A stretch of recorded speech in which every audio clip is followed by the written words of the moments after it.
তো প্রভুপাদ একবার একজন কীর্তন করছে, করতাল বাজাচ্ছে, তো আরেকজন অন্যরকমভাবে বাজাচ্ছে। তো প্রভুপাদ গিয়ে বকা দিয়ে এসে বলছে, যিনি গাইছেন সেই অনুযায়ী তোমাকে বাজাতে হবে, এ না যে তোমার অনুযায়ী তাকে গাইতে হবে। ঠিক আছে? তো এটা হচ্ছে নিয়ম। তার একটা নিয়ম বলি, মোবাইল ফোনটাকে একটু শান্ত করে রাখুন, মোবাইল ফোনকে একটু বিশ্রাম দিন কিছুক্ষণের জন্য। আর আরেকটা অনুরোধ, যে আজকে ক্লাসের পরে একটু প্রশ্নোত্তর পর্ব হলে ভালো। কালকে আমি বউবাজারে ক্লাস দিতে গেছিলাম, 1 ঘন্টা ক্লাস দিলাম আর 1 ঘন্টা কোশ্চেন অ্যান্সার হলো। তো প্রশ্ন না করলে জানা যায় না। অর্জুনকে ভগবান কৃষ্ণ গীতা বললেন, 2য় অধ্যায় গীতা শেষ হয়ে গেল, কিন্তু অর্জুন প্রশ্ন করলো বলে আমরা 18 অধ্যায় পেলাম, নাহলে 2টো অধ্যায় নিয়েই থাকতে হতো আমাদের। যদি অর্জুন বলে ধন্যবাদ কৃষ্ণ, অনেক বলেছেন, আবার পরে দেখা হবে, সেরকম বলেননি, তিনি প্রশ্ন করেছিলেন, সেই জন্য আমরা গীতাকে অত সুন্দরভাবে জানতে পারলাম। পরীক্ষিত মহারাজ প্রশ্নই করে যাচ্ছে। কীরকম বলছে, আমি যেটা প্রশ্ন করেছি আর যেটা করিনি সব প্রশ্নের উত্তর দিতে হবে, এটা হচ্ছে জানার ইচ্ছা। তো বক্তা তার বক্তব্য, তার নির্ভর করে বক্তব্যটা শ্রোতার প্রশ্নের উপর আর শ্রোতাদের ইচ্ছার উপর। শ্রোতা যত ভালো হবে বক্তব্য তত ভালো হবে। সুখদেব গোস্বামী তো শুদ্ধ ভক্ত, কিন্তু যখন উনি প্রশ্ন করছেন, পরীক্ষিত মহারাজ যখন সুখদেব গোস্বামীকে প্রশ্ন করছেন, তখন সুখদেব গোস্বামী অত্যন্ত আনন্দিত হচ্ছেন। কেন? প্রশ্ন খুব সুন্দর প্রশ্ন। শিষ্য যখন গুরুর কাছে যায় তখন শরণাগত হয়, সেবা করে, তারপরে কি করে? প্রশ্ন করে। চুপচাপ থাকলে হবে না। তদ্বিদ্ধি প্রণিপাতেন পরিপোষ্টেন সেবয়া। সেবা, শরণাগতি এবং তারপরে হচ্ছে প্রশ্ন। গুরুর কাছে গিয়ে শিষ্য প্রশ্ন করবে। কি প্রশ্ন? কৃষ্ণ সম্বন্ধীয় প্রশ্ন, জাগতিক প্রশ্ন না। ছেলের বিয়ে, মেয়ের বিয়ে, ছেলের পরীক্ষা, ছেলের পাস, আশীর্বাদ, এইসব গুরুর কাছে গিয়ে প্রশ্ন করা উচিত না। গুরুর কাছে গিয়ে কী প্রশ্ন হবে? কৃষ্ণ সম্বন্ধীয় প্রশ্ন হবে। আর সব থেকে ভালো প্রশ্ন হবে শিষ্যের গুরুর কাছে গিয়ে, আমি আপনার কিভাবে সেবা করতে পারি। কিন্তু কলিযুগের শিষ্যরা গুরুর কাছে গিয়ে জিজ্ঞেস করে না, হে গুরুদেব আপনাকে আমি কিভাবে সেবা করব। শিষ্য গিয়ে গুরুদেবকে বলেন, গুরুদেব আপনি আমার কিভাবে সেবা করবেন। কখন একটু ফুল দেবেন, কখন একটু হাসি দেবেন, কখন একটু এটা দেবেন, প্রসাদ দেবেন, কি দেবেন আমাকে। এটা শিষ্যের কর্তব্য না। শিষ্যের কর্তব্য হচ্ছে গুরুর কাছে গিয়ে প্রশ্ন করা, আমি কিভাবে আপনার সেবা করতে পারি। তো এই জিনিসগুলো যদি আমরা জানতে পারি তাহলে কি হবে? দিব্য জ্ঞান আমাদের হৃদয়ে ধীরে ধীরে প্রকাশিত হবে। তো আজকের আলোচনার বিষয় হচ্ছে প্রিচিং ইজ দ্য এসেন্স, মানে প্রচারই হচ্ছে সমস্ত কিছুর সার। কিসের প্রচার? সবাই প্রচার করছে পৃথিবীতে। তো যখন আমরা প্রচার নিয়ে আলোচনা করছি, প্রচার মানে হচ্ছে কৃষ্ণ ভক্তির প্রচার। কৃষ্ণ ভক্তির প্রচার কেন করতে হবে? কারণ কৃষ্ণ ভক্তির প্রচারের মাধ্যম দিয়ে এই জগতে যথার্থ মঙ্গল হবে। চৈতন্য মহাপ্রভু বলেছেন, পৃথিবীতে আছে যত নগরাদি গ্রাম, সর্বত্র প্রচার হইবে মোর নাম। কিসের প্রচার হবে? মোর নাম, আমার নাম, মানে কৃষ্ণের নাম। প্রচার মানে 3টে জিনিস। শোনো শোনো নিত্যানন্দ, শোনো হরিদাস, সর্বত্র আমার আজ্ঞা করহ প্রকাশ, প্রতি ঘরে ঘরে গিয়া করো এই ভিক্ষা, বলো কৃষ্ণ ভজ কৃষ্ণ করো কৃষ্ণ শিক্ষা। প্রচার মানে 3টে জিনিস মহাপ্রভু শেখাচ্ছেন। বলো কৃষ্ণ, বলো কৃষ্ণ মানে কৃষ্ণ নাম করো। হরে কৃষ্ণ কৃষ্ণ কৃষ্ণ হরে হরে, হরে রাম রাম রাম হরে হরে। কৃষ্ণ বলল, তারপরে কি করবে? ভজ কৃষ্ণ। নামের পরে ভগবানের স্বরূপ, অর্থাৎ ভগবানের বিগ্রহ, ভগবানের আলেখ্য, সেই ঘরে প্রবেশ করবে এবং তার পূজা শুরু হবে, অর্থাৎ ভগবানের পূজা। এটা হচ্ছে ভজ কৃষ্ণ, কৃষ্ণ ভজনা। তারপরে করো কৃষ্ণ শিক্ষা। শিক্ষা মানে গীতা ভাগবত। গীতা ভাগবত পড়তে হবে। আমরা গীতা ভাগবত বিতরণ করি, গীতা ভাগবত বাড়িতে নিয়ে এসে আলমারিতে রেখে দিই। মাঝে মাঝে দেখি, বাহ কি সুন্দর গ্রন্থ তো গীতা ভাগবত। কিন্তু গীতা ভাগবত বাড়িতে রাখা ভালো, কিন্তু তার থেকে বেশি মঙ্গল হবে সেটাকে একটু খুলে নিয়মিতভাবে সেটা অধ্যয়ন করা। এটা হচ্ছে কৃষ্ণ শিক্ষা। তো কৃষ্ণ ভক্তির প্রচার মানে হচ্ছে তিনটে জিনিস: ভগবানের নাম করানো, ভগবানের পুজো বা ভগবানের আরতি, আর গীতা ভাগবতের শিক্ষা।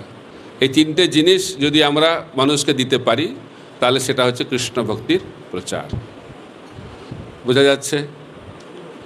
এটা করলে কি হবে?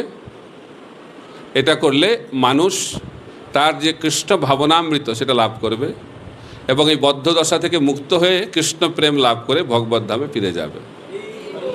এটা হচ্ছে কৃষ্ণ ভক্তির প্রচার।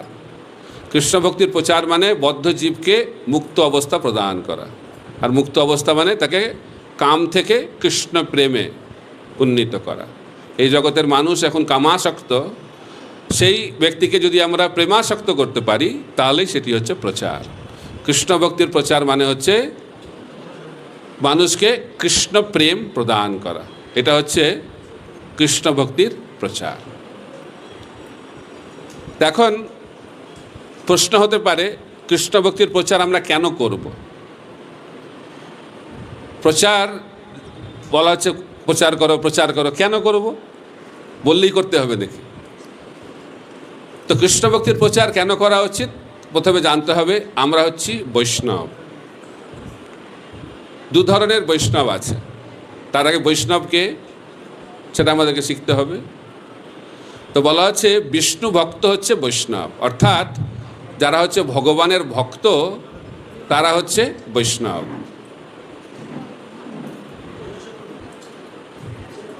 তো দু ধরনের বৈষ্ণব আছে।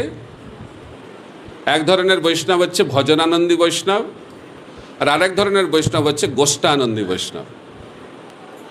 যারা ভজনানন্দী তারা নিজের ভজন নিয়ে মগ্ন থাকেন। তাদের কি করে উদ্ধার হবে সেই চিন্তায় তারা ভজন করেন। অন্যের কি হচ্ছে সেটা নিয়ে অত চিন্তা করেন না। বৈষ্ণব মানেই মহান, কিন্তু ভজনানন্দী বৈষ্ণব তারা নিজেদেরকে নিয়েই ব্যস্ত থাকেন। কিন্তু যারা গোষ্ঠানন্দী বৈষ্ণব তারা খালি নিজেরা বৈষ্ণব হয়ে সন্তুষ্ট হন না, তারা চেষ্টা করেন সারা পৃথিবীর মানুষকে বৈষ্ণবে পরিণত করতে। এটা হচ্ছে গোষ্ঠানন্দী বৈষ্ণব। তা আমরা কোন পরম্পরা? আমরা হচ্ছে গোষ্ঠানন্দী বৈষ্ণব পরম্পরা। আমরা ভজনানন্দী বৈষ্ণব পরম্পরা নয়। আমরা ভজন করি এবং ভজনের সঙ্গে সঙ্গে কৃষ্ণ ভক্তির প্রচার করি। তাই যদি আমরা নিজেদেরকে গৌড়ীয় বৈষ্ণব বা গোষ্ঠানন্দী বৈষ্ণব বলে পরিচয় দিতে চাই তাহলে কি করতে হবে? প্রচার করতে হবে। যদি প্রচার না করি তাহলে আমরা এই পরম্পরার অন্তর্ভুক্ত হতে পারবো না। আমরা যদি মহাপ্রভুর অনুগামী বলে পরিচয় দিতে চাই, আমরা গৌড়ীয় বৈষ্ণব হিসেবে পরিচয় দিতে চাই, তাহলে কি করতে হবে? প্রচার করতে হবে।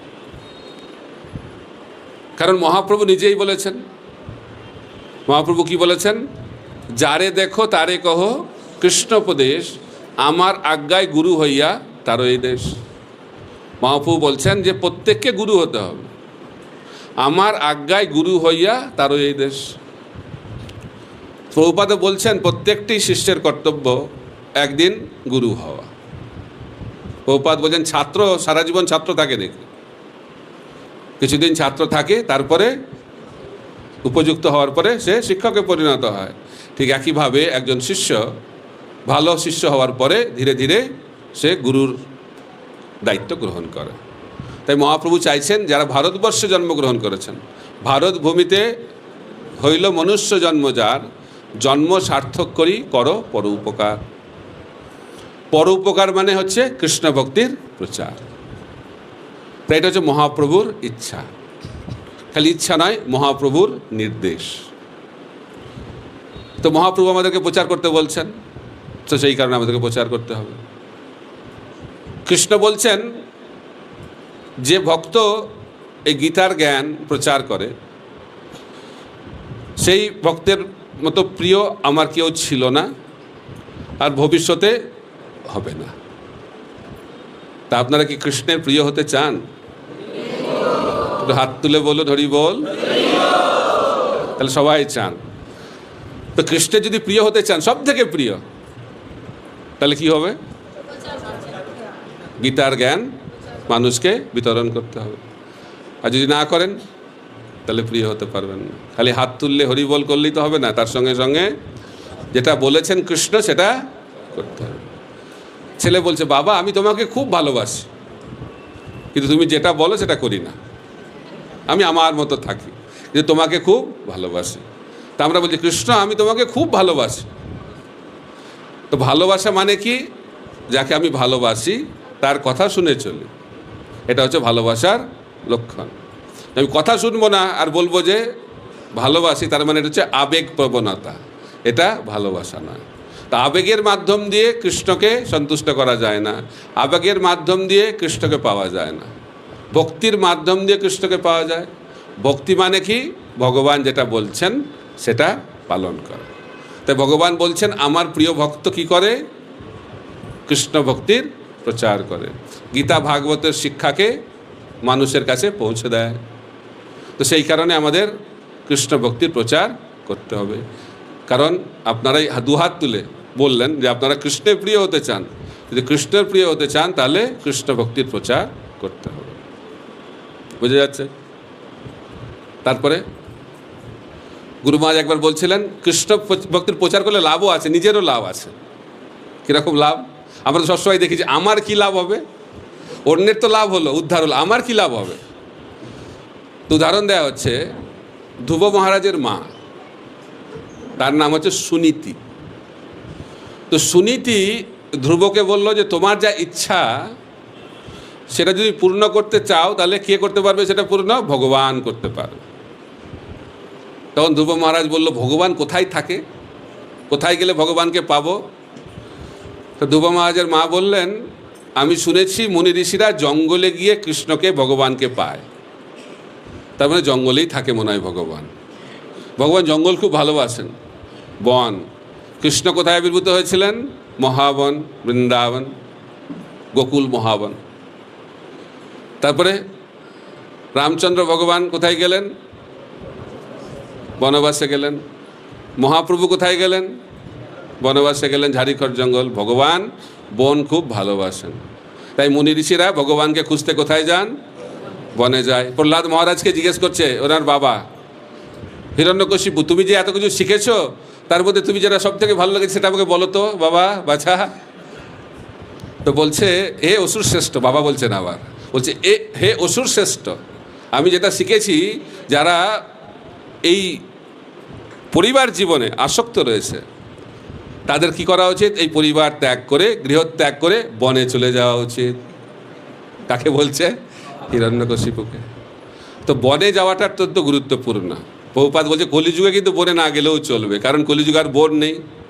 আর বনে কি কারা থাকে এখন? মুনি ঋষিরা থাকে না, দস্যুরা থাকে। তাই কলিযুগের বন হচ্ছে মায়াপুর এবং বৃন্দাবন। আর মহাপ্রভু চাইছেন প্রত্যেকটা গৃহ যেন বৃন্দাবনে পরিণত হয়, তাহলে আর বৃন্দাবনে যাওয়ারও প্রয়োজন নেই। প্রভুপাদ বলছেন ইস্কনের প্রতিটি মন্দির হচ্ছে বৈকুণ্ঠ বৃন্দাবন। ভক্তিবিনোদ ঠাকুর বলছেন, যেদিনও গৃহে ভজন দেখি গৃহেতে গোলক ভাই। যে গৃহেতে 24 ঘন্টা কৃষ্ণ ভজন হয় সেই গৃহটা বৃন্দাবনে পরিণত হয়। তা আপনারা কি চান আপনাদের বাড়িটা বৃন্দাবনে পরিণত হোক? না অলরেডি হয়ে গেছে তাহলে আলাদা ব্যাপার। যদি না হয়ে থাকে তাহলে কি চান আপনাদের বাড়িটা বৃন্দাবনে পরিণত হোক? তো সেটাকে বৃন্দাবনে পরিণত করতে গেলে আগে নিজের মনটাকে বৃন্দাবনে পরিণত করতে হবে। মহাপ্রভু বলছেন মোর মন বৃন্দাবন। তো কোন মন বৃন্দাবন? যে মন 24 ঘন্টা বৃন্দাবনের চিন্তায় মগ্ন থাকে, সেই মন হচ্ছে বৃন্দাবন।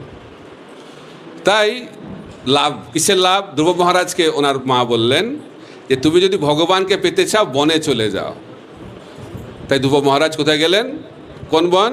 মধুবন, বৃন্দাবন। তো পথে দেখা হয়ে গেল কার সঙ্গে? নারদ মুনির সঙ্গে। তো নারদ মুনির কৃপায় তিনি শুদ্ধ ভক্তির পন্থা লাভ করলেন। 6 মাসের মধ্যে ভগবান দর্শন হলো, সিদ্ধি লাভ করলেন। তারপরে তিনি ভগবত ধামে যাচ্ছেন বৈকুণ্ঠ এয়ারলাইন করে। তো যখন বৈকুণ্ঠ এয়ারলাইনে বসেছেন, যখন ফ্লাইট টেক অফ করবে, তখন ধ্রুব মহারাজ বলছে আমি যার জন্য ভক্ত হলাম আমার মা, তার কি হবে? তখন বলছে বিষ্ণুদূতেরা, তাকে নিয়ে অত চিন্তা করতে হবে না, সামনে দেখো তোমার মা তোমার আগে যাচ্ছে। তো গুরু মহারাজ বলছেন, আমরা ধ্রুব মহারাজ নাও হতে পারি, কিন্তু আমাদের প্রচারে যদি একজন ধ্রুব মহারাজ হয়ে যায় তাহলে তার কৃপাতে আমরা ভগবত ধামে চলে যাব। তো সেই কারণে কৃষ্ণ ভক্তির প্রচারটা আমাদের জন্য মঙ্গলজনক। বোঝা যাচ্ছে? পরে হবে আরেকবার। তো আমাদের নিজের মঙ্গল হবে, কৃষ্ণ ভক্তির প্রচার করলে নিজেরও মঙ্গল হবে, নিজের উদ্ধার লাভ হবে। তারপরে কৃষ্ণ ভক্তির প্রচার আমি কেন করব? কারণ এটা হচ্ছে সর্বশ্রেষ্ঠ জনকল্যাণকর কার্য।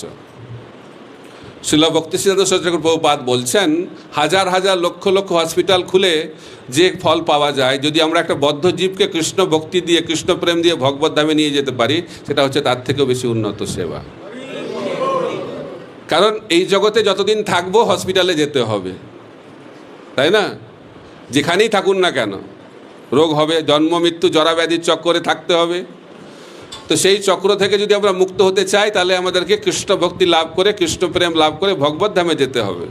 তাই কেউ যদি কৃষ্ণ ভক্তি লাভ করে, কৃষ্ণ প্রেম লাভ করে ভগবত ধামে চলে যায়, এটা হচ্ছে সর্বশ্রেষ্ঠ জনকল্যাণকর কার্য।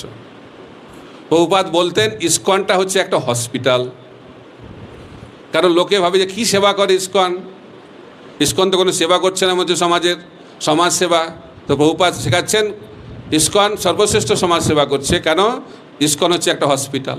কীরকম হসপিটাল? এখানে কোন রোগের চিকিৎসা হয়? ভবরোগের চিকিৎসা হয়। এখানে আমাদের এই পৃথিবীতে অনেক হসপিটাল আছে, অনেক রোগের চিকিৎসা হয়, কিন্তু ভবরোগের চিকিৎসার জন্য হসপিটাল অত্যন্ত বিরল। তো ভবরোগটা কি? জন্ম মৃত্যু জরা ব্যাধির চক্র। তো যদি আমরা ইসকনে অ্যাডমিশন নিই তাহলে ট্রিটমেন্ট শুরু হবে। ওষুধটা কি? হরিনাম মহামন্ত্র, হরে কৃষ্ণ মহামন্ত্র ঔষধ, ভাগবত রূপ ঔষধ। আর ডাক্তারটাও খুব স্পেশাল, সুপার স্পেশালিস্ট ডাক্তার, অভয় চরণারবিন্দ ভক্তি বেদান্ত স্বামী ছিল প্রভুপাদ। আর হসপিটালটাও খুব সুন্দর হসপিটাল মনে হচ্ছে, ওষুধও খুব ভালো, ডাক্তারও খুব ভালো, আর হসপিটালটা খুব পরিষ্কারই মনে হচ্ছে। তো সেই হসপিটালে যদি আমরা অ্যাডমিশন নিই তাহলে কি হবে? এই ভবরোগ জন্ম মৃত্যু জরাব্যাধির চক্র থেকে আমরা মুক্তি লাভ করে ভগবত ধামে চলে যাব। সেই কারণে ইসকন হচ্ছে একটি হসপিটাল। ইসকনকে বলা হচ্ছে একটা এডুকেশনাল ইনস্টিটিউশন, শিক্ষা কেন্দ্র। এখানে কি শিক্ষা দেওয়া হয়? পরাবিদ্যা। রামানন্দ রায়কে মহাপ্রভু প্রশ্ন করছেন যে কোন বিদ্যা সর্বশ্রেষ্ঠ বিদ্যা? তখন রামানন্দ রায় বলছেন, কৃষ্ণ ভক্তি বিনা বিদ্যা নাহি আর। সর্বশ্রেষ্ঠ বিদ্যাটা কি? কৃষ্ণ ভক্তি। তো লোকে বলে কৃষ্ণ ভক্তি আবার কি ধরনের বিদ্যা? তো শিল প্রভুপাদ ব্যাখ্যা করছেন, 4টি স্তরের বিদ্যা রয়েছে: জড়বিদ্যা, ব্রহ্মবিদ্যা, বিষ্ণু ভক্তি এবং কৃষ্ণ ভক্তি। এই 4 স্তরের বিদ্যা রয়েছে। জড়বিদ্যা মানে হচ্ছে অপরাবিদ্যা। অপরাবিদ্যা মানে এই ভৌতিক জগতের জ্ঞান। এই জগতে যদি আমরা থাকতে চাই ভালোভাবে, তাহলে আমাদের এই জড়বিদ্যা অত্যন্ত গুরুত্বপূর্ণ। এই শরীরকে মেনটেন করার জন্য, এই জীবনকে মেনটেন করার জন্য জড়বিদ্যা অত্যন্ত গুরুত্বপূর্ণ। কিন্তু এই জ্ঞানটা এই জড়জগতের মধ্যেই সীমাবদ্ধ, আর সেই জ্ঞানের মাধ্যম দিয়ে আমরা এই জড়জগতের মধ্যেই থাকব। কিন্তু তার উপরে হচ্ছে ব্রহ্মবিদ্যা। অহং ব্রহ্মাস্মিন, আমি এই শরীর নেই, আমি আত্মা। চিন্ময় জ্ঞান যখন আমরা লাভ করি, তার ফলে কি হয়? আমরা এই জড়জগতের যে আবরণ, সেটা থেকে মুক্ত হয়ে জড়জগতের বাইরে চলে যেতে পারি, যেটাকে বলা হয় মুক্তি। কিন্তু এই মুক্তি হচ্ছে সাযুজ্য মুক্তি। ব্রহ্মজ্ঞানের মাধ্যম দিয়ে আমাদের সাযুজ্য মুক্তি লাভ হয়। সাযুজ্য মুক্তি মানে ব্রহ্মজ্যোতি। ব্রহ্মজ্যোতিটা হচ্ছে জড়জগৎ এবং চিন্ময় জগতের মাঝখানে। এখানে আমরা দেখি না, দুটো দেশের মাঝখানে একটা জায়গা থাকে, নো ম্যানস ল্যান্ড। বোঝা যাচ্ছে? দেশের বাইরে চলে যেতে পারেন, কিন্তু দেশের বাইরে চলে যাওয়া মানে এই নয় যে আরেকটি দেশে আপনি প্রবেশ করতে পারবেন। ওই দেশে প্রবেশ করতে গেলে আপনাকে ওই দেশের ভিসা লাগবে। বোঝাতে পারছি? তো এখন ব্রহ্মবিদ্যার মাধ্যম দিয়ে আপনি দেশের এই জড়জগতের বাইরে যেতে পারবেন, কিন্তু চিন্ময় জগতে প্রবেশ করতে পারবেন না, বৈকুণ্ঠে প্রবেশ করতে পারবেন না। তো বৈকুণ্ঠে প্রবেশের ভিসাটা কি? বিষ্ণু ভক্তি। তাই বিষ্ণু ভক্তি হচ্ছে ব্রহ্মবিদ্যার থেকে শ্রেষ্ঠ, কারণ তার ফলে আমরা চিৎ জগতে প্রবেশ অধিকার লাভ করি, ব্রহ্মজ্যোতিকে ভেদ করে আমরা বৈকুণ্ঠে প্রবেশ করতে পারবো। সেটা হচ্ছে বিষ্ণু ভক্তির ফল। এবং তারপরে হচ্ছে কৃষ্ণ ভক্তি। বৈকুণ্ঠের সর্বশ্রেষ্ঠ স্থান হচ্ছে গোলক বৃন্দাবন। তো গোলক বৃন্দাবনে যদি আমরা যেতে চাই তাহলে আমাদের কি লাগবে? কৃষ্ণ ভক্তি। তো সেই কারণে কৃষ্ণ ভক্তি হচ্ছে সর্বশ্রেষ্ঠ। আর প্রভুপাদ বলছেন আমরা এই আন্তর্জাতিক কৃষ্ণ ভাবনামৃত সংঘ তৈরি করেছি যেখানে আমরা এই কৃষ্ণ ভক্তির শিক্ষা প্রদান করি। তাহলে এটা একটা হচ্ছে আধ্যাত্মিক শিক্ষা প্রতিষ্ঠান। তো এইভাবে ইসকন আধ্যাত্মিক শিক্ষা প্রদান করছেন। প্রভুপাদ বলছেন এটা হচ্ছে ইসকনটা হচ্ছে আধ্যাত্মিক জগতের এমব্যাসি। এমব্যাসি জানেন তো? যদি অন্য দেশে যেতে হয় তাহলে সে এমব্যাসিতে গিয়ে আপনাকে ভিসা স্ট্যাম্প লাগিয়ে আসতে হবে। যেমন কলকাতা শহরে আমেরিকা দেশের ভিসা আছে, আমেরিকা দেশের এমব্যাসি আছে।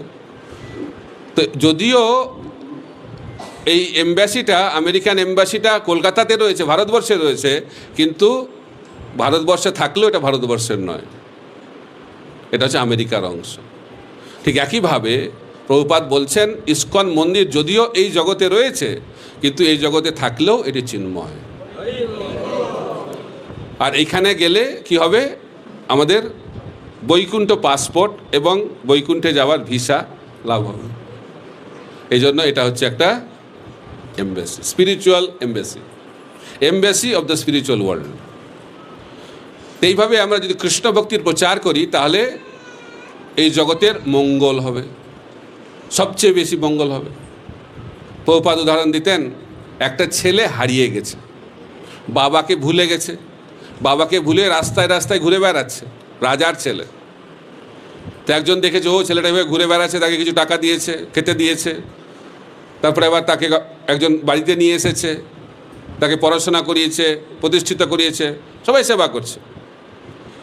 কিন্তু এক ব্যক্তি গিয়ে দেখছে আরে এ তো রাজার ছেলে, তো তাকে টাকাও দেয়নি, খেতেও দেয়নি, তাকে পড়াশোনাও করার সুযোগ দেয়নি। সে কী করেছে? তাকে নিয়ে গিয়ে তার বাবার কাছে পৌঁছে দিয়েছে। তাহলে কোন সেবাটা সব থেকে ভালো হলো? অনেক বলে ও এতে কোনো সেবা করে না, খেতে দেয় না, পড়ায় না, খালি বাবার কাছে দিয়ে চলে যায়। তো আমাদের বুঝতে হবে যে খেতে পাচ্ছে না, পড়াশোনা করতে পারছে না, তার আদি কারণটা কি, মূল কারণটা কি? তার মূল কারণটা হচ্ছে বাবা থেকে চেয়ে দূরে চলে গেছে। কৃষ্ণ বহির্মুখ হইয়া ভগবাঞ্ছা করে, নিকটস্থ মায়া তারে ঝাপটিয়া ধরে। কৃষ্ণ বলি সেই জীব অনাদি বহির্মুখ, অতএব মায়া তারে দেয় সংসার দুঃখ। আমরা যে এত দুঃখ পাচ্ছি এই জগতে, তার কারণটা কি? আমরা ভগবানকে ভুলে গেছি।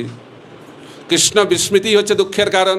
আমরা ভাবছি ও আমার কেন দুঃখ, আমার টাকা নেই, চাকরি নাই, আমার চাকরি হচ্ছে না, পড়াশোনা যখন করছি ভাবছি চাকরি হবে, চাকরি হচ্ছে না।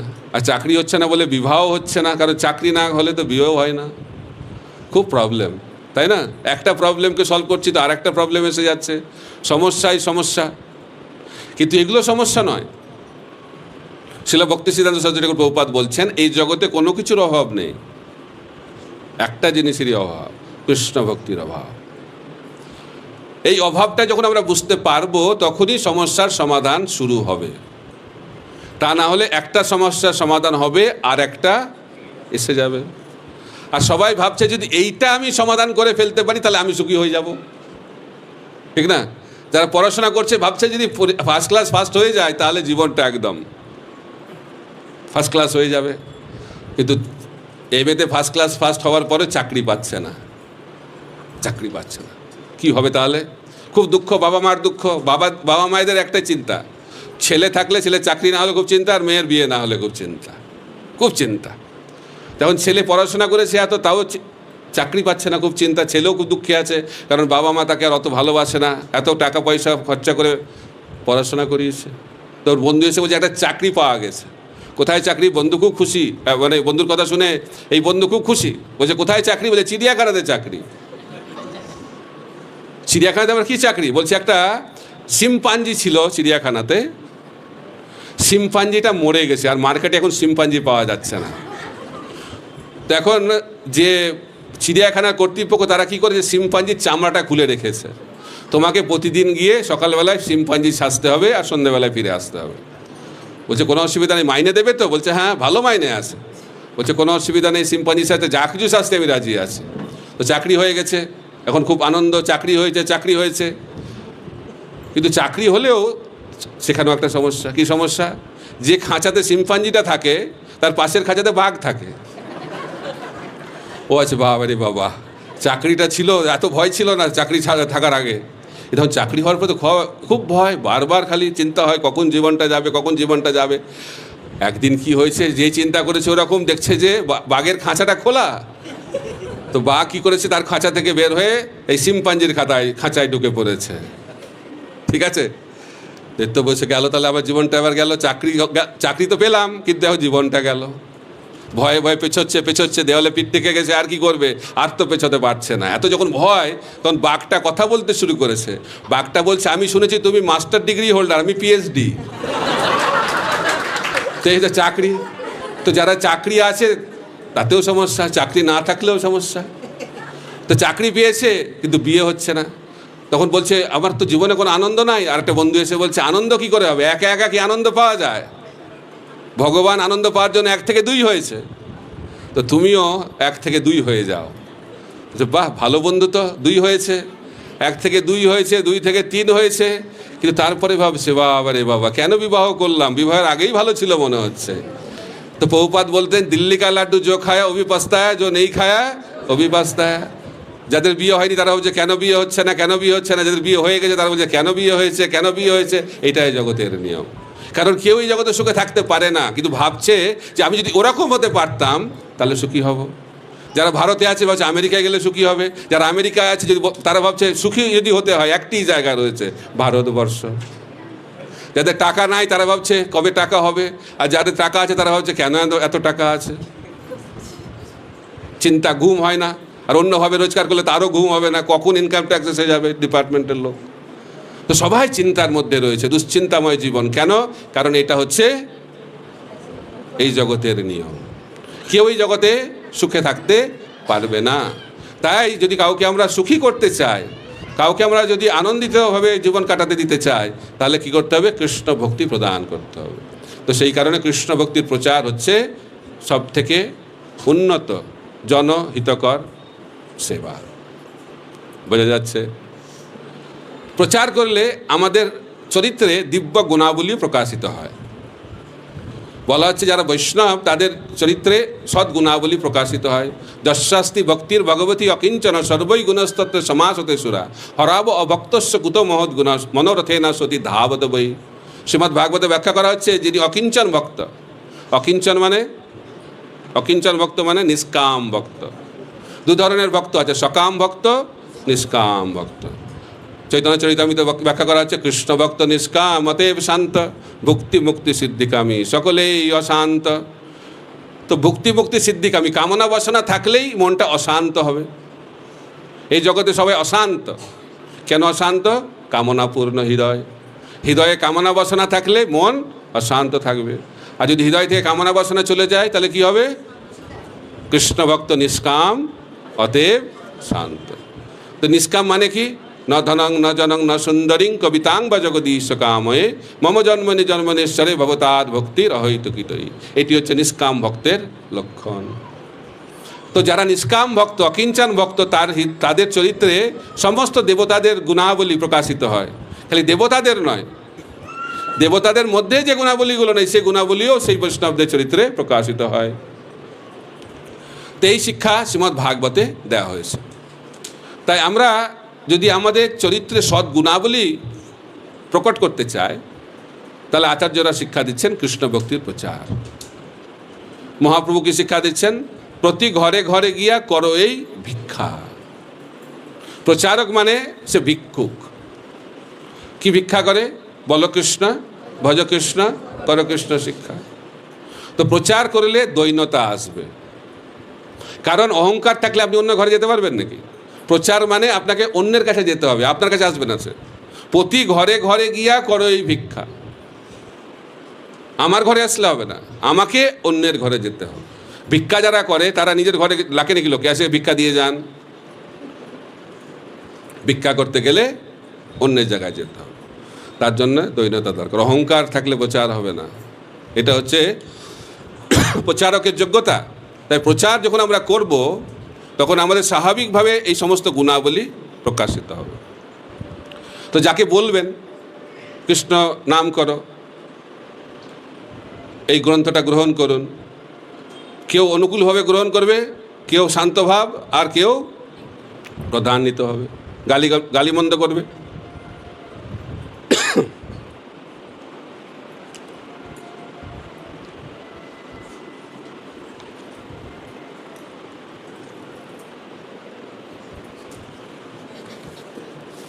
যদি আমাকে কেউ অপমান করে, সাধারণত বদ্ধজীব কি করবে? আর সেখানে যাবে? যদি কারো বাড়িতে গেছি আমি, আমাকে খুব অপমান করলো, তাহলে কি হবে? আমি আর যাব না, কারণ অহংকারে লাগবে। আমাকে এরকম বললো, জানে আমি কে? আমি ইসকনের সিনিয়র ভক্ত, এত বছর আগে আমার দীক্ষা হয়েছে। এটা ইসকনে বাবা, তোমার বাইরের লোকের সঙ্গে কোনো সম্বন্ধ নয়। তাই প্রচারক স্বাভাবিকভাবে তাকে দৈন্যতা স্বীকার করতে হবে, আর দৈন্যতার সঙ্গে সঙ্গে সহনশীলতা। মাত্রা স্পর্শস্তু কন্তেয় শীতস্ত সুখ দুঃখদা অগম পাইন অনিত্য স্তাং তিতিক্ষস্য ভারত। তো প্রচারে সফলতা আসবে, তখন আনন্দ। ইকো না দিলে ভালো। প্রচারে যখন ব্যর্থতা আসবে, তখন দুঃখ ফেলে চলবে না, সহ্য করতে হবে। তাই সহনশীলতাও আমরা লাভ করব প্রচারের মাধ্যম দিয়ে।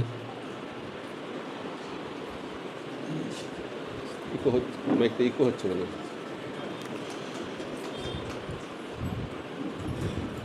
সহনশীলতা না থাকলে প্রচার করা খুব কঠিন। দেখুন, এই জগতের বেশিরভাগ মানুষ ভগবানকে গালি দেয়, ঠিক কিনা? কি না কি বলে,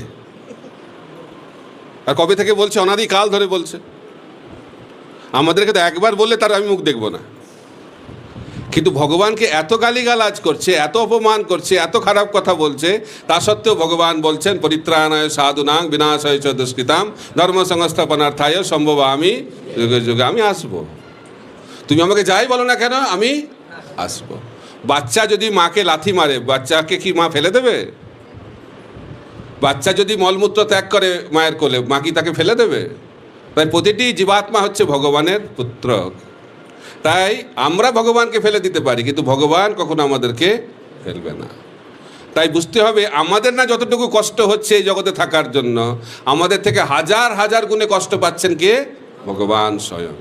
তো সেই ব্যথা থেকে করুণার উদয় হয় হৃদয়ে, এবং সেই করুণার বশবর্তী হয়ে ভগবান বারবার তিনি আসেন, শাস্ত্র এই জগতে স্থাপনা করেন, আচার্যদেরকে পাঠান, যেন তেন প্রকারেণ বদ্ধ জীবকে কী করে ভগবত ধামে নিয়ে যাবেন, সেই জন্য তিনি চেষ্টা করে যাচ্ছেন। তাই এই সমস্ত গুণাবলী আমাদের চরিত্র প্রকাশিত হবে যখন আমরা ভগবানের ইচ্ছায় কৃষ্ণ ভক্তির প্রচার করব।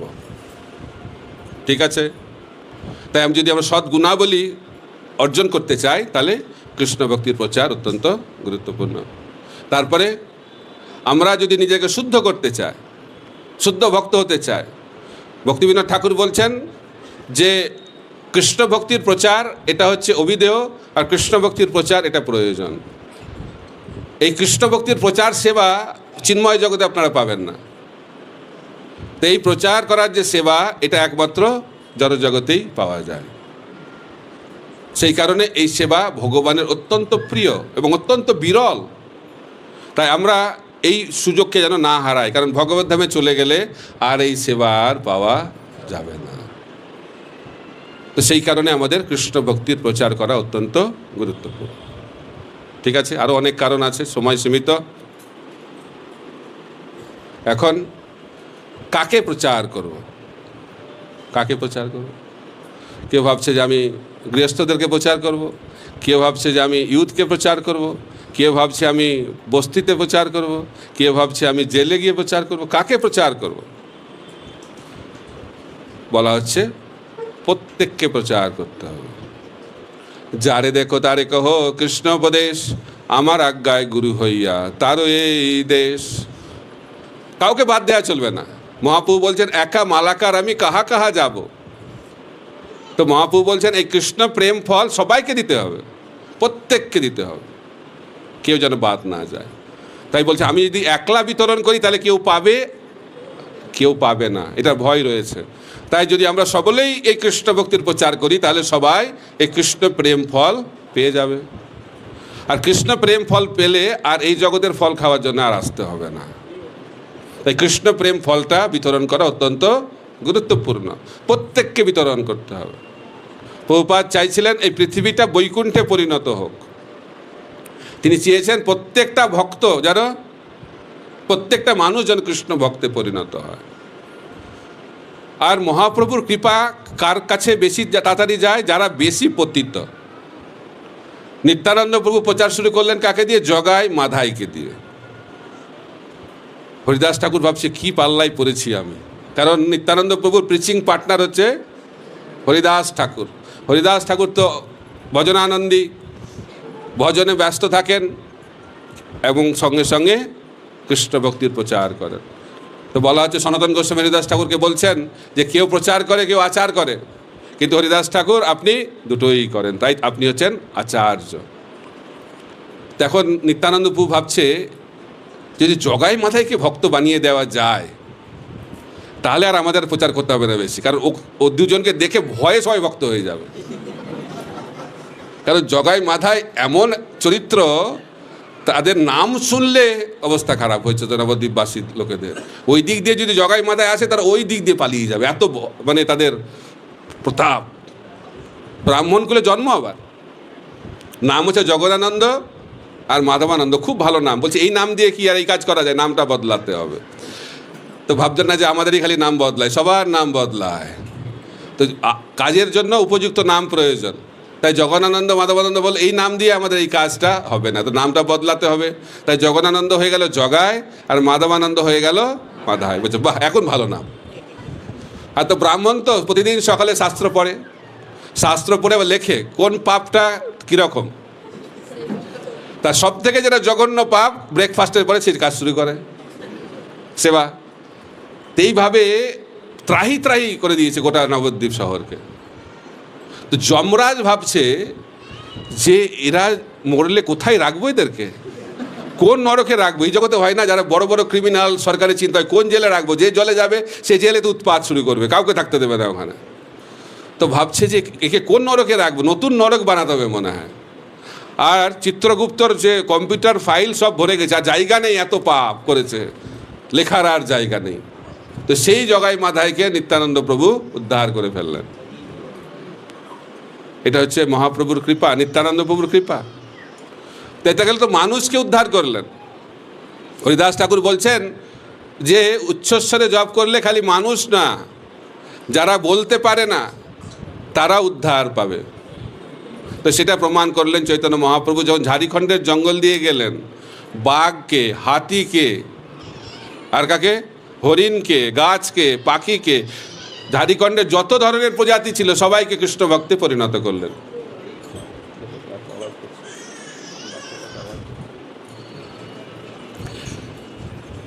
এইখানেও আওয়াজ হচ্ছে, দুই দিকে আওয়াজ হচ্ছে দুরকম। তো একটু আওয়াজগুলো একটু শান্ত করলে সুবিধা হয়।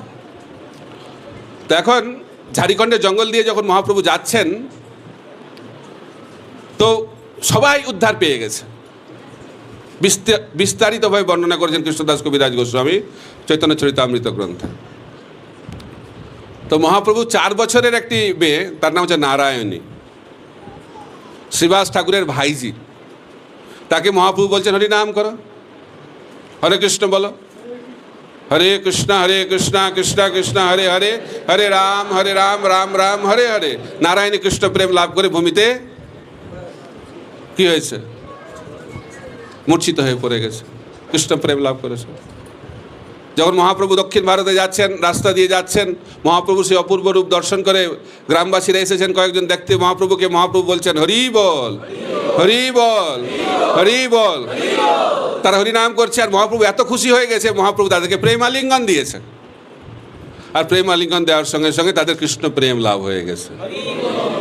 কোনো মঙ্গলারতি নাই, কোনো জপ নেই, কোনো দীক্ষা নেই, কোনো সিএলসি প্রোগ্রাম নাই, কিচ্ছু নেই। একটা প্রেম আলিঙ্গন, সঙ্গে সঙ্গে কৃষ্ণ প্রেম। আর কৃষ্ণ প্রেম পেয়ে গেলে আচরণটা একটু অন্যরকম হয়ে যায়। কখনো হাসবে, কখনো কান্না করবে, কখনো দৌড়াবে, কখনো স্তম্ভের মতো দাঁড়িয়ে যাবে। গ্রামবাসী ভাবছে কী হলো রে বাবা, যাওয়ার আগে তো নর্মাল ছিল, এসে গিয়ে পাগল হয়ে গেল কি করে।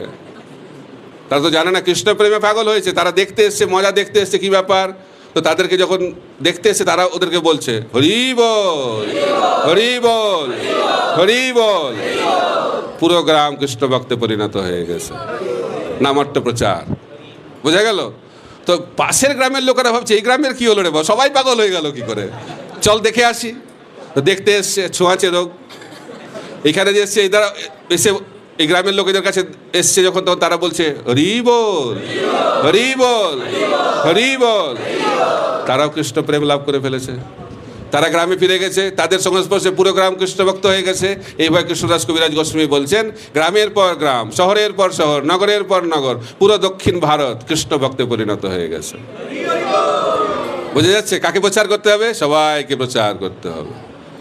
কিন্তু এটা তো হচ্ছে ব্যাপক আকারে প্রচার, আর যারা বেশি বুদ্ধিমান তাদেরকে প্রচারকে একটু কষ্ট আছে।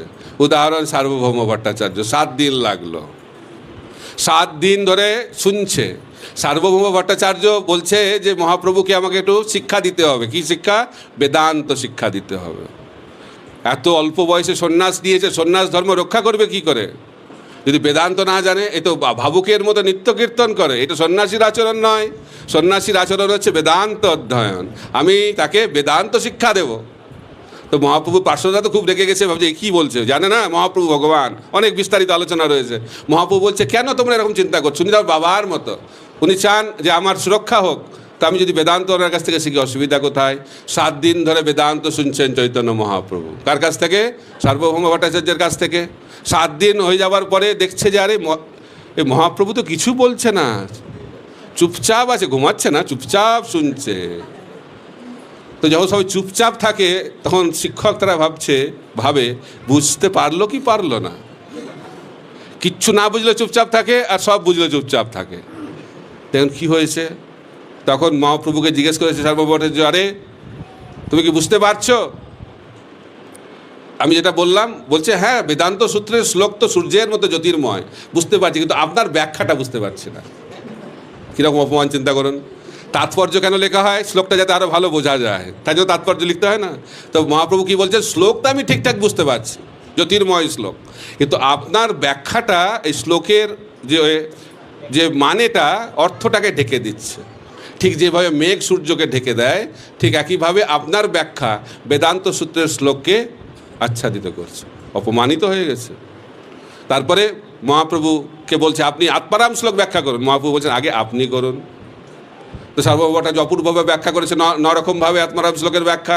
তারপরে মহাপ্রভু অন্য রকমভাবে 18 রকমভাবে, একটা ব্যাখ্যাও সার্বভৌম ভট্টাচার্য স্পর্শ না করে তিনি যখন ব্যাখ্যা করলেন বেদান্ত সূত্র, তখন ভাবছি এ তো কোনো সন্ন্যাসী নয়, এ তো ভগবান ছাড়া কেউ ব্যাখ্যা করতে পারে না। তখন মহাপ্রভুর চরণে সার্বভৌম ভট্টাচার্য শরণাগত হয়েছেন, বলছে আপনিই সেই ভগবান। এবং তখন চৈতন্য মহাপ্রভু সরভুজ যে রূপ, সেটা সার্বভৌম ভট্টাচার্যকে দর্শন করিয়েছেন। এটা গেল সার্বভৌম ভট্টাচার্য। এখন প্রকাশানন্দ সরস্বতী, প্রকাশানন্দ সরস্বতীকে মহাপ্রভু উদ্ধার করতে চান, বারাণসীতে আছেন। কিন্তু মহাপ্রভু কী করছেন? বারাণসী হচ্ছে মায়াবাদ সন্ন্যাসীদের হেডকোয়ার্টার, হাজার হাজার মায়াবাদ সন্ন্যাসী। কিন্তু মহাপ্রভু কী করছেন? সেখানে হরিনাম সংকীর্তন করছেন, নিত্য কীর্তন করছেন। কৃষ্ণদাস কবিরাজ গোস্বামী বলছেন যে গঙ্গার জলে কখনো বারাণসী শহরকে প্লাবিত করতে পারেনি গঙ্গার জলও, কিন্তু মহাপ্রভুর হরিনাম সংকীর্তন বারাণসী শহরকে প্লাবিত করে দিচ্ছে। লক্ষ লক্ষ মানুষ পাগলের মতো নিত্য কীর্তন করছে। তখন প্রকাশানন্দ সরস্বতী বলছে এটা আবার কী ধরনের সন্ন্যাসীর আচরণ? আমাদের মায়াবাদী সম্প্রদায় থেকে তো সন্ন্যাস নিয়েছে, সন্ন্যাসীর কর্তব্য বেদান্ত অধ্যয়ন, কিন্তু এই ভাবুক সন্ন্যাসী কী করছে? ভাবুকের মতো নাচছে, গাইছে, আর একা না, হাজার হাজার লক্ষ লক্ষ মানুষের সঙ্গে নাচছে, আর ঘরের মধ্যে নাচছে না, রাস্তায় রাস্তায় নাচছে। এটা আবার কী ধরনের আচরণ? এটা শোভনীয় নয়। তো এই নিন্দা মহাপ্রভুর পার্শ্বরা সহ্য করতে পারছে না। মহাপ্রভুকে বলছেন এই নিন্দা আমরা সহ্য করতে পারছি না, এই জন্য আমরা প্রকাশানন্দ সরস্বতী ঠাকুরের সঙ্গে আপনার একটা সাক্ষাৎকারের ব্যবস্থা করেছি। মহাপ্রভু যে ঠিক আছে যাব। তো মহাপ্রভু সেখানে গিয়ে পৌঁছে গেছেন, যেখানে সব সন্ন্যাসীরা চরণ ধৌত করেছে, জুতো রেখেছে, সেখানে গিয়ে মহাপ্রভু বসে আছে। দেখুন দৈন্যতা আর শক্তি। যে যত বড় হবে সে তত দৈন্য হবে, আর যে যত ছোট হবে সে তত অহংকারী হবে। এটাই হচ্ছে জগতের নিয়ম। তো মহাপ্রভু স্বয়ং ভগবান সন্ন্যাসী, তিনি কোথায় গিয়ে বসেছেন? যেখানে সবাই চরণ ধৌত করেছে। এটা দেখেই প্রকাশানন্দ সরস্বতী হৃদয় বিগলিত হয়ে গেছে, এবং তিনি তাকে ডেকে নিয়েছে, তার পাশে বসিয়েছেন। পাশে বসিয়ে বলছে, আরে আপনি তো আমাদের সম্প্রদায়েরই সন্ন্যাসী, আমাদের তো সঙ্গ করা দূরের কথা, আমাদের ধারে কাছে আসেন না আপনি তো বেদান্ত অধ্যয়ন করেন না, আর আপনি ভাবুকের মতো নিত্য কীর্তন করেন। এটা কী ধরনের সন্ন্যাসীর আচরণ? আর মহাপ্রভু বলছেন দৈন্যতা সহকারে, আমি কি করব? আমার গুরুদেব আমাকে বলেছেন বেদান্ত অধ্যয়নে আমার কোনো অধিকার নেই, আমি একজন মূর্খ। আমি যেহেতু মূর্খ, তাই আমার গুরুদেব বললেন তুমি বেদান্ত অধ্যয়ন করতে পারবে না, তোমাকে আমি একটা মন্ত্র দেব। আর কি মন্ত্র দিয়েছে আমি জানি না। কিবা মন্ত্র দিলা গোসাই, কিবা তার বল, জপিতে জপিতে মন্ত্র করিলা পাগল। এমন একটা মন্ত্র দিয়েছে গুরুদেব, যে মন্ত্রটা উচ্চারণ করলেই পাগল হয়ে যায়। আর পাগলে কি করে, কি তার কি ঠিক থাকে দেখি? আমি নাচছি না গাইছি, কী করছি বুঝতেই পারি না আমি, কারণ আমি যখনই কৃষ্ণ নাম করি আমি পাগল হয়ে যাই। এইভাবে মহাপ্রভু তার দৈন্যতা প্রকাশ করেছেন। আর এটা শুনে মহাপ্রভু পাশে আছে তো, আর মহাপ্রভুর এই শুদ্ধতায় তাদের হৃদয় বিগলিত হচ্ছে। তারপরে বেদান্তের ব্যাখ্যা শুরু হয়েছে, আর মহাপ্রভু এমনভাবে বেদান্ত ব্যাখ্যা করছে, অবাক হয়ে গেছে, এটা কি করে সম্ভব। তখন বুঝতে পেরেছে এই ব্যক্তি কোনো সাধারণ কোনো ব্যক্তি নয়, এই ব্যক্তি কোনো সন্ন্যাসী নয়, ইনি হচ্ছেন ভগবান। তো প্রকাশানন্দ সরস্বতী এবং সমস্ত সন্ন্যাসীরা সব বৈষ্ণবে পরিণত হয়েছে। এটা হচ্ছে মহাপ্রভুর প্রচার। তাই কাউকে বাদ দিলে চলবে না, সবাইকে প্রচার করতে হবে। মহাপ্রভু পদাঙ্ক অনুসরণ করে, নিত্যানন্দ প্রভু পদাঙ্ক অনুসরণ করে, শিল প্রভুপাদ ভাবলেন যদি আমাকে প্রচার করতে হয় তাহলে কোথায় যেতে হবে? আমেরিকায় যেতে হবে। আর আমেরিকা মানে হচ্ছে কলির হেডকোয়ার্টার নিউ ইয়র্ক শহর। সমস্ত পাপ, পৃথিবীর সমস্ত পাপের সর্বশ্রেষ্ঠ জায়গা হচ্ছে নিউ ইয়র্ক শহর। আর সেই নিউ ইয়র্ক শহরের সব থেকে খারাপ জায়গা বাউরি, যেখানে সমস্ত হিপিরা থাকে, সেখানে প্রচার শুরু করলেন। কারণ তিনি জানতেন যদি এই ছেলেমেয়েরা যদি ভক্ত হয় তাহলে সারা পৃথিবী ভক্ত হয়ে যাবে। কেন মহাপ্রভুর পদাঙ্ক অনুসরণ করছেন? প্রভুপাদকে জিজ্ঞেস করা যায়, প্রভুপাদ আপনি তো ইউরোপে যেতে পারতেন, আমেরিকায় কেন গেলেন না? বলছে দেখুন আমার আগে অনেকে গেছে ইউরোপে, ওখানে গিয়ে তারা ফেল হয়েছে, তা আমাকে যদি ফেল হতে হয় নতুন জায়গায় গিয়ে ফেল হলে ভালো। কত দৈন্যতা চিন্তা করুন। আর আমেরিকায় ফেল হলে লোকে বলবে আমেরিকায় গিয়ে ফেল হয়েছে, এটা ঐতিহ্য থাকবে না। এইটা হচ্ছে প্রভুপাদের প্রচারের স্ট্র্যাটেজি। কারণ তিনি জানতেন যে ভারতবর্ষের মানুষ এই কৃষ্ণভক্তি গ্রহণ করছে না, কিন্তু ভারতবর্ষের মানুষ আমেরিকার সংস্কৃতিকে নকল করছে। তো তাই আমেরিকার ছেলেমেয়েরা যদি কৃষ্ণ ভক্ত হয়ে যায় তাহলে তাকে দেখে ভারতবাসীরা ভক্ত হয়ে যাবে, এবং সেটিই হলো। যে প্রভুপাদ তিনি এই ভারতবর্ষে সফলতা পেলেন না, কিন্তু তার বিদেশি শিষ্যরা যখন ভারতবর্ষে এলেন তাদের প্রচারের মাধ্যম দিয়ে ভারতবর্ষে কৃষ্ণ ভক্তির বিপ্লব শুরু হলো। এইটাই হচ্ছে প্রচারের স্ট্র্যাটেজি। মহাপ্রভু বাংলায় প্রচার করতে পারলেন না।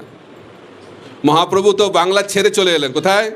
জগন্নাথ পুরীতে, এবং সারা ভারতবর্ষে প্রচার করলেন। কিন্তু বাংলায় প্রচার করার জন্য কাকে পাঠালেন? নিত্যানন্দ প্রভুকে পাঠালেন। তাই বাংলায় প্রচার করতে গেলে নিত্যানন্দ প্রভুর কৃপা প্রয়োজন, গৌরাঙ্গের কৃপাতেও সম্ভব না মনে হচ্ছে। তাই বাংলায় যদি প্রচার করতে হয় কার কৃপা লাগবে? নিত্যানন্দ প্রভুর কৃপা লাগবে। তাই ছিল প্রভুপাদ বাংলায় প্রচার করলেন না। ওনার শিষ্যকে নিয়ে এলেন, একটা আমেরিকা থেকে নিয়ে এলেন একজন শিষ্য ছিল জয়পতাকা স্বামী গুরু মহারাজ। তার প্রণাম মন্ত্রে লেখা আছে নিতাই কৃপা প্রদায়িনে। তার নামের সঙ্গে আবার মিলটা রয়েছে, তাই না?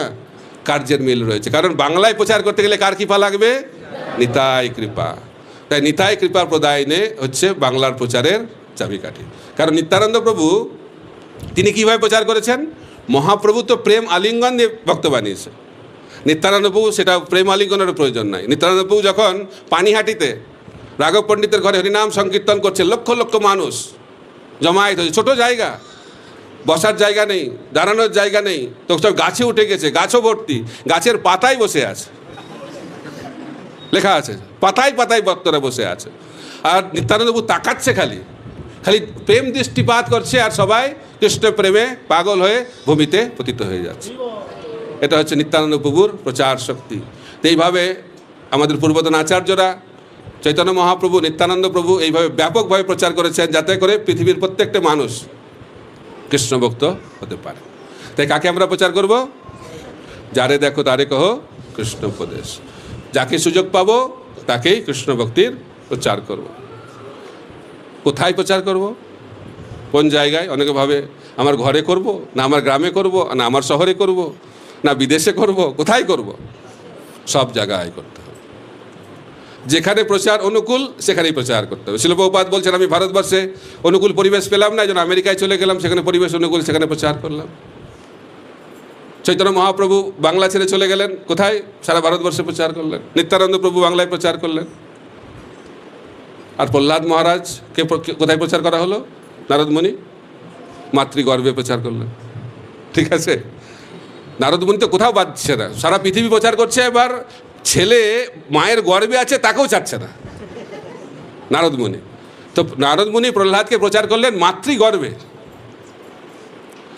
আর সেই প্রহ্লাদ কোথায় প্রচার করছেন? ওর বাবার সিংহাসনে বাবাকে প্রচার করছে। আর সেই বাবার গুরুকুলে সেখানে তার বন্ধুদেরকে প্রচার করছে, যেটা হচ্ছে অসুরদের হেডকোয়ার্টার, সেখানে প্রচার করছে। আর ওর টিচার অবাক হয়ে যায়, তুমি কোথা থেকে এগুলো শিখলে? আর ওর বন্ধুরা ভাবছে এখানে তো কেউ আসে না, তুমি এগুলো কোথা থেকে শিখলে? তখন ও বললো যে আমি শিখেছি, আমি মাতৃগর্ভে শিখেছি নারদ মুনির কাছ থেকে। তো এইভাবে প্রচার হচ্ছে। বিভীষণ রাম ভক্ত। বিভীষণ ভাবছে যে আমিও প্রচার করব, যদি লঙ্কায় প্রচার করতে পারি তাহলে সারা পৃথিবী প্রচার হয়ে যাবে। তাই যারা বড় প্রচারক না, তারা কঠিন জায়গাতে প্রচার শুরু করে। তো বিভীষণ ভাবছে যদি আমি লঙ্কায় প্রচার করি তাহলে সারা পৃথিবী প্রচার হবে। তো সে কী করেছে? বিভীষণ তার বাড়িতে রাম নাম লিখেছে।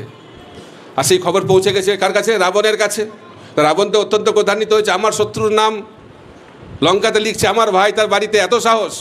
তো সিকিউরিটি নিয়ে চলে এসেছে তাকে হত্যা করবে বলে। তো বিভীষণকে বলছে তোমার এত সাহস, রাম নাম লিখেছ, রাম আমার শত্রু?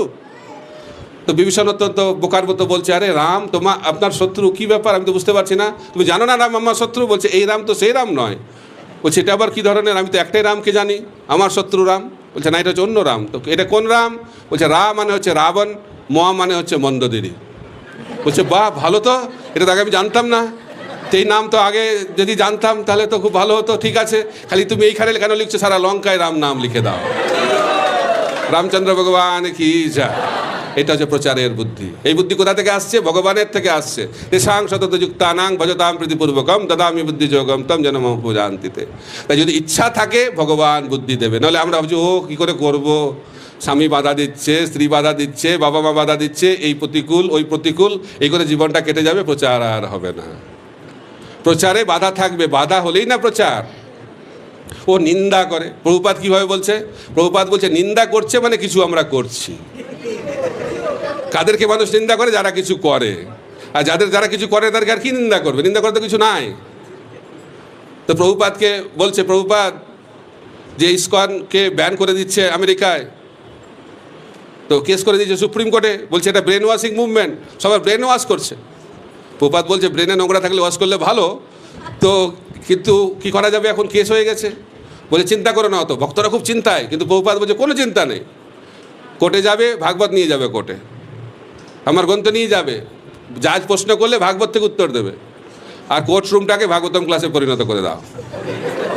গুরুমুখ পদ্ম বাক্য শুরু হয়ে গেছে। এটা বাস্তব কথা, গল্প নয়, বাস্তব। তো প্রথম প্রশ্ন করেছে ভাগবতের প্রথম শ্লোক, দ্বিতীয় প্রশ্ন দ্বিতীয় শ্লোক, তৃতীয় প্রশ্ন তৃতীয় শ্লোক। তো জাজ বলছে এরকম কত শ্লোক আছে? বলছে মাত্র 18,000 আছে। বাপ রে বাপ, তো সারা জীবন কেটে যাবে মনে হয় হিয়ারিংয়ে।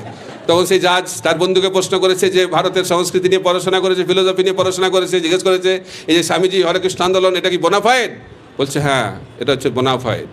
পরের দিন জাজ এসে বলছে হিয়ারিং ক্লোজড, আর হিয়ারিং হবে না, আজকে আমি জাজমেন্ট দেবো। কি জাজমেন্ট? হরে কৃষ্ণ মুভমেন্ট হচ্ছে বোনাফাইড মুভমেন্ট ইন আমেরিকা। এইভাবে শিল প্রভুপাদ প্রচার করেছেন। প্রচার মানে হচ্ছে ভগবানের প্রতি অগাধ বিশ্বাস, নির্ভীক। প্রচারক হতে গেলে কী হতে হবে? নির্ভীক হতে হবে। তো কে প্রচারক হতে পারে? তো বলা হচ্ছে বিচার, আচার, তারপরে হচ্ছে প্রচার। কিন্তু আমরা আগেই প্রচার শুরু করে দিই। আমাদের কি আগে প্রচার, তারপরে দেখা যাচ্ছে একটু একটু আচার, বিচার তো পরে। বিচার মানে হচ্ছে শাস্ত্র জ্ঞান, আচার মানে যে জ্ঞানটা আমি লাভ করি সেটা নিজের জীবনে প্রয়োগ করা, আচার, তারপরে প্রচার। তাই প্রচার করতে গেলে আমাদেরকে আচরণ করতে হবে। যদি আমরা আচরণ না করি তাহলে কী করে প্রচারক হব? তাই শিল প্রভুপাদ হচ্ছেন একজন আচার্য, তিনি তার নিজের আচরণের মাধ্যম দিয়ে কৃষ্ণ ভক্তির প্রচার করেছেন। তাই আমরা যদি আচরণ করি তাহলে আমরা ভালো প্রচারক হতে পারবো। একটা ছোট্ট গল্প বলা হতো, কিভাবে একজন মা তার ছেলেকে বোঝাতে পারছে না যে মিষ্টি খাওয়া ভালো না, মিষ্টি খেয়ে অনেক শরীরে অসুবিধা হচ্ছে। তো যখন কোনো কাজ হয় না তখন সাধারণত মায়েরা কী করে, সাধুর কাছে নিয়ে যায়। তো সাধুর কাছে নিয়ে গেছে, একজন সাধুর কাছে গিয়ে সাধুকে বলছেন আপনি এনাকে বুঝাইয়ে বলুন যেন মিষ্টি না খায়। সাধু একটু চিন্তা করে বলছে 1 মাস পরে আসুন। তো 1 মাস পরে এসছে। তো যখন এসেছে 1 মাস পরে সাধু বলছে তুমি মিষ্টি খেও না, মিষ্টি খাওয়া শরীরের জন্য ভালো না। তোর মা ভাবছে যে এইটা বলার জন্য 1 মাস কেন লাগলো, এটা তো 1 মাস আগেই বলতে পারতো। তো জিজ্ঞেস করেছে সাধুকে আপনি এটা 1 মাস আগে কেন বললেন না, 1 মাস পরে বললেন কেন? বলছে দেখুন আপনি যখন 1 মাস আগে নিয়ে এসেছিলেন তখন আমি নিজেই তো মিষ্টি খেতাম। তো এখন এই 1 মাস ধরে আমি অভ্যাস করলাম মিষ্টি না খাওয়ার, এই জন্য এখন আমার বলার অধিকার আছে মিষ্টি খেও না। এই জন্য আচরণ করতে হবে। যদি বলে ও 16 মালা জপ করবে, আমি না করলেও আপনি করবেন, এই গীতাটা পড়বেন, আমি জানি না কিছু কিন্তু আপনি জানুন, আপনার মঙ্গল হবে, তাহলে প্রচার কিছু হবে না। তাই প্রচার করতে গেলে কী করতে হবে? আচরণ করতে হবে। তাই আচরণ হচ্ছে অত্যন্ত গুরুত্বপূর্ণ, চরিত্রের মাধ্যম দিয়ে। প্রভুপাদ বলতেন পিউরিটি ইজ দ্য ফোর্স, যে আমরা যদি প্রচার করতে চাই শুদ্ধতাই হচ্ছে বল, জ্ঞানটা বল নয়, জ্ঞানের মাধ্যম দিয়ে প্রচার হয় না। শিল ভক্তিসিদ্ধ ঠাকুর প্রভুপাদ বলতেন বাগ্মিতার দ্বারা প্রচার হয় না, বড় বড় লেকচার দিয়ে ভক্ত বানানো যায় না। ভক্ত কীভাবে বানানো যাবে? আগে নিজেকে ভক্ত হতে হবে। প্রভুপাদের কাছে এসে প্রভুপাদকে দেখেই ভক্ত হয়ে গেছে সবাই। এটা হচ্ছে শুদ্ধ ভক্তের প্রচার শক্তি। তাই আমরা যত বেশি শুদ্ধ হব তত প্রচারের শক্তি লাভ করব। তো সেই কারণে আমাদের চরিত্র গঠন, ভক্ত মানে হচ্ছে সৎ চরিত্র। চরিত্র যত ভালো হবে মানুষ তত বেশি অনুপ্রাণিত হবে, কারণ শুদ্ধতা মানুষকে আকর্ষিত করে। ভগবান সর্বাকর্ষক, কারণ ভগবান হচ্ছেন পরম শুদ্ধ। যদি আমরা ভগবানের পরম শুদ্ধতার কিছুটা অংশ লাভ করতে পারি, যদি আমাদের চরিত্র শুদ্ধ হয়, তাহলে আমাদের দ্বারা মানুষ অনুপ্রাণিত হবে, আকর্ষিত হবে, এবং তার ফলে তারা কৃষ্ণ ভক্তিতে যুক্ত হবে। এইভাবে আমরা যদি প্রচারক হতে চাই তাহলে বিচার, শাস্ত্র অধ্যয়ন করতে হবে ভালোভাবে, শাস্ত্র বিচার জানতে হবে, নানা শাস্ত্র বিচার অনৈক নিপুণও। তারপরে সেই শাস্ত্র জ্ঞানকে নিজের জীবনে প্রয়োগ করতে হবে এবং তারপরে কৃষ্ণ ভক্তির প্রচার করতে হবে। হরে কৃষ্ণ কৃষ্ণ কৃষ্ণ হরে হরে, হরে রাম রাম রাম হরে হরে। শিল প্রভুপাদ কি জয়।